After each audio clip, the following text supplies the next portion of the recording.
Açò, teòricament, ho tindries que estar llegint una setmana després, o això hauria desitjat jo. Potser tu ja no te'n recordes de com em vas fer sentir, però em vas perdre a poc i tu ni t'adonares.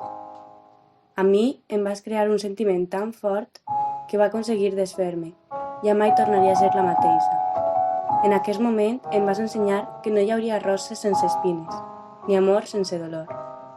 Abans de prendre aquesta decisió em vaig adonar que va ser com una droga. Em vas donar tant la vida com la mort. Vaig arribar a creure ser la primera de la teva llista, però amb el pas del temps em vaig adonar que a soles era una qualsevol. Quan jo era tard, em vaig adonar que tu només vas morir per mi, que era fàcil i instantani, i jo al contrari vaig viure per tu, que era més complicat. I pareix mentida que ara que ja no hi estic al teu costat, continuï sentint-me culpable, perquè després d'intentar canviar-me d'una manera o d'una altra per ser millor segons tu, vaig sentir-me una simple titella, vaig sentir que ja no era una persona. Et dono les gràcies perquè em vas conèixer amb una autoestima de merda.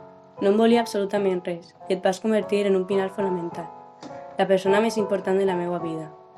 Va haver-hi un moment en el que no volia ni que el destí ni que la distància ens separara d'una persona com tu, i en què costava molt confiar en la gent, però amb tu em vaig ir a soles.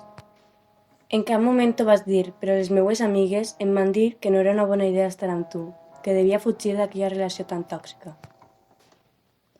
Encara que no volguera, em van veure les ferides al cos, i com ja no sabia en qui confiar i a qui contar-li les meues coses, em vaig sentir la persona més sola del món.